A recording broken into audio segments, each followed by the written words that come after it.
जलवायु परिवर्तन से पृथ्वी तेजी से विनाशकारी पथ की ओर बढ़ रही है।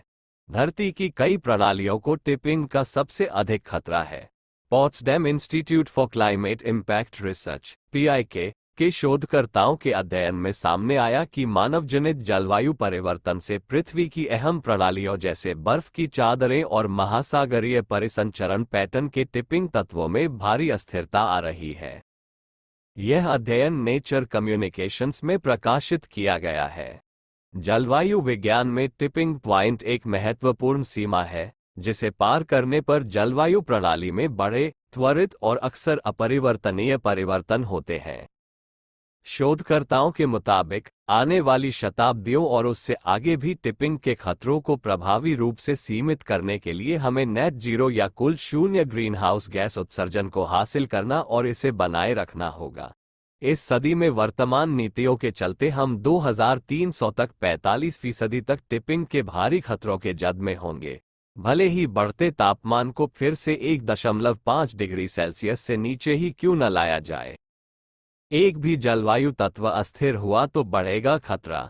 शोधकर्ताओं ने 1.5 डिग्री सेल्सियस से अधिक तापमान बढ़ने के कारण 4 मुख्य जलवायु तत्वों में से कम एक को अस्थिर करने के खतरों के प्रति आगाह किया है। ये हैं ग्रीनलैंड की बर्फ की चादर, पश्चिम अंटार्कटिक की बर्फ की चादर, अटलांटिक मेरिडियन ओवरटर्निंग सर्कुलेशन और अमेजन वर्षावन। ये चारों पृथ्वी की जलवायु प्रणाली की स्थिरता को नियमित करने में अहम भूमिका निभाते हैं। 20 से 30 वर्षों में खतरनाक बिंदु पर पहुंच जाएगा तापमान। शोध के नतीजे बताते हैं कि 1.5 डिग्री से अधिक तापमान के हर 10वें हिस्से के साथ टिपिंग के खतरों में वृद्धि होती है। यदि 2 डिग्री से अधिक वैश्विक तापमान बढ़ जाए तो टिपिंग के खतरे और भी तेजी से बढ़ेंगे।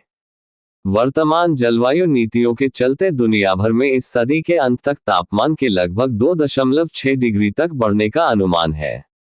शोधकर्ताओं का अनुमान है कि अगले 20 से 30 सालों में पृथ्वी का तापमान टिपिंग पॉइंट तक पहुंच जाएगा। आधे से अधिक जलवायु संबंधी टिपिंग पॉइंट सक्रिय। शोधकर्ताओं के अनुसार 1 दशक पहले पहचाने गए जलवायु टिपिंग पॉइंट्स में से आधे से अधिक अब सक्रिय हो गए हैं।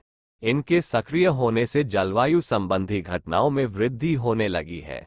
दुनिया के अलग अलग हिस्सों में अचानक भारी बरसात, सूखा, भीषण गर्मी, तूफान इसी का परिणाम है।